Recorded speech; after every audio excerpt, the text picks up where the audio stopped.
Hello, everyone. My name is Adam, and I'm on a quest to be the most prolific reviewer of all time, which means I review books, movies, podcasts, plays, whatever. Today, I'm going to review the 2025 film Begonia. And before I start, I'm going to make it clear that I am going to spoil a lot of things. So if you want to see this film and you want to be surprised by the things that happen in the film, please skip this video. All right, that's my spoiler warning. There will be spoilers. And I would say that this film is probably about a 6 out of 10. So I think anything above 5 out of 10 for me is worth watching.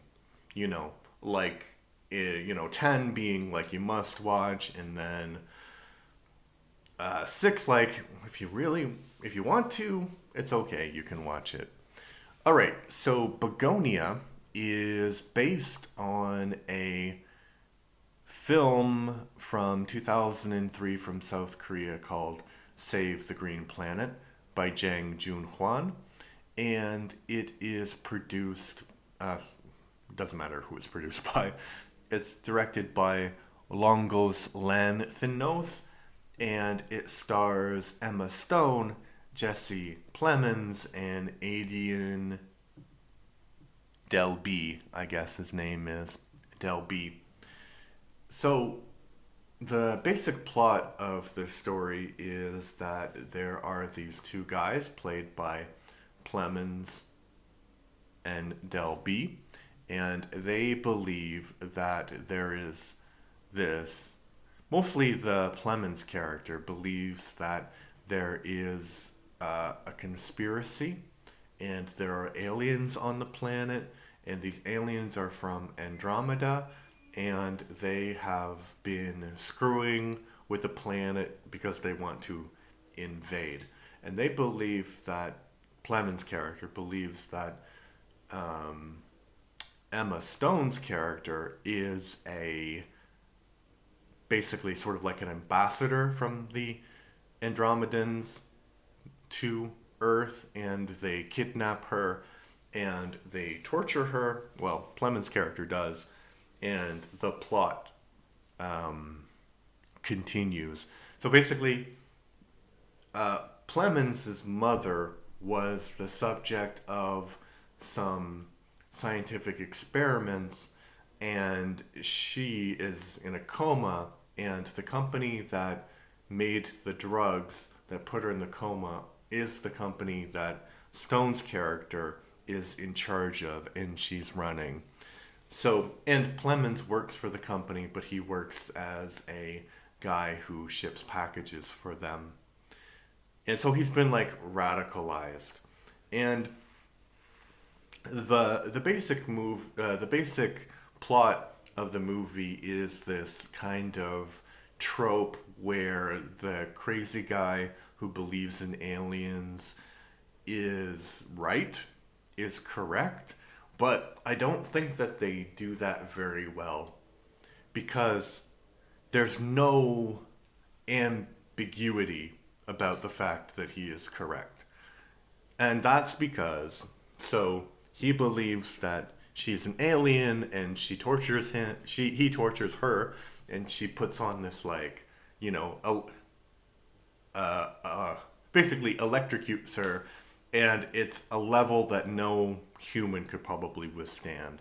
So he's like, okay, that's weird. And then you have all of these like flashbacks to his mom, and his mom is not just, in a coma. When she takes this drug, she's floating. And he has to put like pins in her to make sure that she doesn't float up in the air. And the movie wants you to believe that he is like crazy and this is his imagination, and he's been the victim of such trauma that this is the result of that. But there's lots of things where Emma Stone's character also kind of gives it away. Like there's a scene where she discovers that he has murdered 5 other people, and she's like, well, how many were Andromedans? And she says it in a weird way that he doesn't say it in a weird way like that. So that's like another hint. And he's like, two. And she's like, you idiot. So, and then the end of the movie is he blows himself up because he's got like a suicide vest. And his cousin, who's autistic, also blows his head off. And the Emma Stone's character is being taken to the hospital, and everybody's really, really happy. And so she escapes the ambulance, and she basically does what she was telling the crazy guy that she was doing. She has this calculator, and the calculator is supposed to, like, be a device that will communicate to the mothership. So she puts in the code, the correct code, and she goes in the closet and she gets beamed up. And then you have Emma Stone's character being the real empress of the Andromedans, and they have this like giant spaceship, and the world is this flat kind of thing. And she says they have a little bit of a discussion, and she says like the experiment has failed, and what she's talking about is basically like the Andromedans came to Earth, and there was dinosaurs, and they accidentally introduced a disease which killed all of the dinosaurs. So they felt bad that they had ecologically devastated this planet, so they created people in the image of Andromedans, and then those people, this was Atlantis, those people wanted to be stronger than the Andromedans, so they did some genetic engineering and caused a nuclear war, and that's when evolution as we know it starts, right? So basically, people are this scientific experiment. So they do this thing where the Earth is like this model in the center of their ship, and she pops it's a flat Earth model, and she pops the dome that's protecting it. And then this scene is actually really quite intense and eerie. You have all of these people, like these, it's about 10 minutes, maybe 6, 7 minutes of images of people who have kind of raptured, but like they're dead. So people in restaurants, people who are having romantic encounters, people in grocery stores, people on the beach, people in water, people in cars, people in buses. So that's probably the best scene visually in the film. So yeah, I don't think the trope works really well. Because, oh yeah, why doesn't the trope really work really well of the crazy guy who turns out to be correct? Because he gets blown up, and his cousin kills himself, and there's only one other character who might have any kind of suspicion of something, and the crazy guy kills him. So the ending of the movie is not in anybody's imagination. It's really the ending of the movie because there's no characters who could actually imagine it happening. You might say, well, maybe Emma Stone's character is in a coma and she thinks about all of this. But I don't really think that because we don't really see Emma Stone's perspective until the last Emma Stone's character's perspective until the last part of the film. So I think that's the big problem with this film is that this trope is not really very effective. Because I think if you want that trope to be effective, there needs to be a question, a doubt in the mind of the audience, like is he really crazy or is it really true? You know. And there are moments in the film where you're like, okay, he's crazy.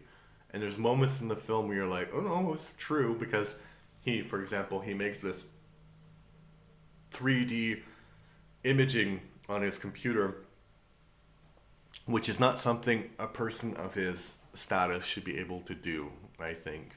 And it looks like very accurate and realistic. In the end, it is this ship that he sees, or we see at the end of the movie. And you could say, well, Emma Stone's character saw that ship, right? She saw it when she went into his kind of lair. And then there are parts of the movie that don't make sense, actually.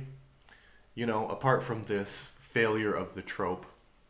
The other part that doesn't make sense is, well, there's two parts that don't make sense mainly, maybe three.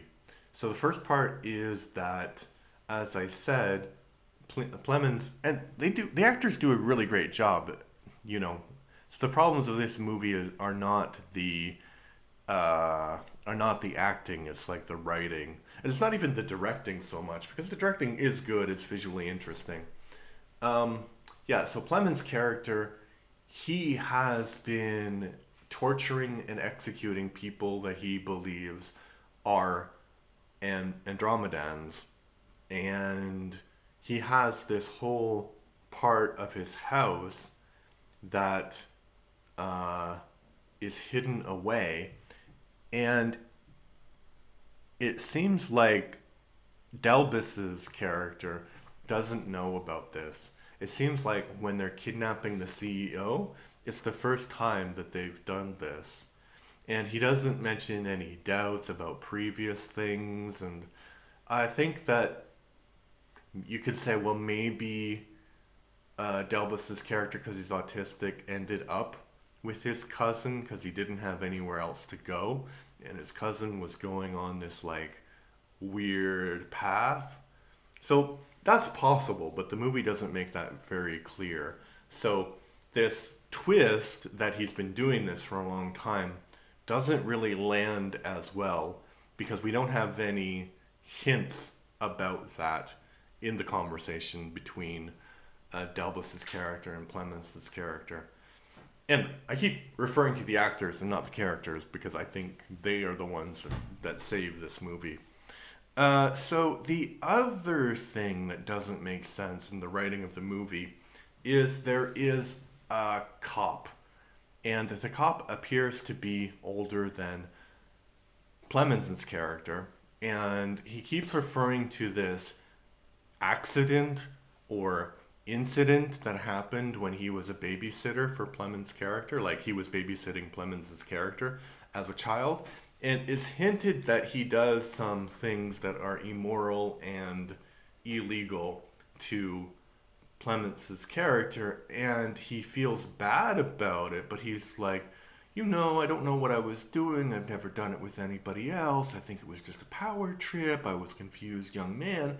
And you think, like, what was the point of that, right? Like, I think the point of that in the storytelling is to say that humanity is irredeemable, and this is the problem, right? So if we have an irredeemable humanity, then we deserve to die. But the Andromedans who end up being true, they are monitoring what's going on.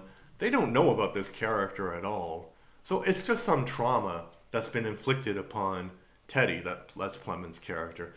So it has been inflicted upon Teddy, and Teddy has lost his mom to this experiment because his mom actually was addicted to opioids and she wanted to get off, so she signed up for this experiment. So she's been traumatized by his mom.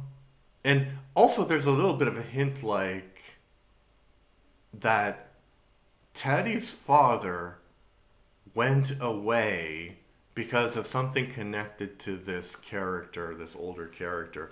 Like maybe he tried to attack the older character when he found out what he was doing with his boy, but it's heavily suggested that he's in prison and that Teddy doesn't have a relationship with him anymore. So Teddy has this huge trauma as character. And you could say, okay, the trauma is motivating him to act in such a way, right? So it's motivational, but I don't think that the writing is good enough to explain the other aspects of the film. And the last thing, as I mentioned, as I briefly outlined, is that the Andromedans have been doing this experiment on this Earth, and it's like, is this the real Earth?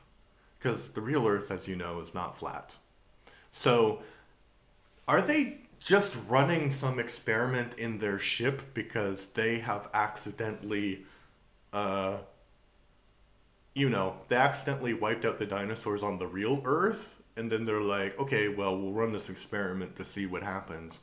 And so the queen, the Empress Andromedon, she comes down to Earth and she runs this very cruel capitalistic organization. And Teddy goes bonkers and a bunch of murderous stuff happens. And she's like, yes, they're irredeemable. It's not going to work. And then they murder all of these sentient beings, like 7 billion sentient beings, because their experiment failed, you know. So that's really, really quite odd. And maybe you could make the argument that they finished the experiment because it was getting clear that the people would be able to figure out what was going on and rebel against them. But I don't know. I don't know.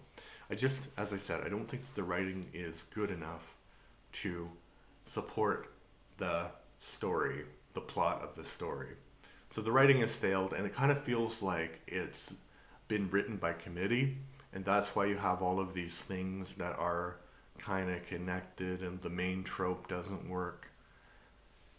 Yeah, so I have a question for you. Do you have an example of a movie where there's this trope that the guy is, you don't quite know if he's crazy or he's telling the truth about, or woman, about the existence of aliens, and it's really, really well done? So I don't have an example of that movie, but if you do, put it in the comments and I'll watch it, and then I can compare and contrast with this. So as I said at the beginning, Begonia, weird name. I don't think people will see it because of that name, but Begonia is 6 out of 10. Like, I think you can watch it because there are some interesting performances in it, but it's kind of marketed as a sci-fi comedy, and the sci-fi is not really there, and the comedy is not really there also. It's just visually interesting, and the performances are really engaging, especially Emma Stone's performance and Jesse Plemons' performance as Teddy. All right, thank you very much. If you want to support the podcast or the channel, there's a couple things you can do. You can like and subscribe. You can like this particular video, and you can subscribe to the channel. I'm trying to get 200 subscribers by the end of January, and I have 157, I believe. So I think it's completely possible. And if you want to follow me on Spotify, that would be great. Thank you. Bye-bye.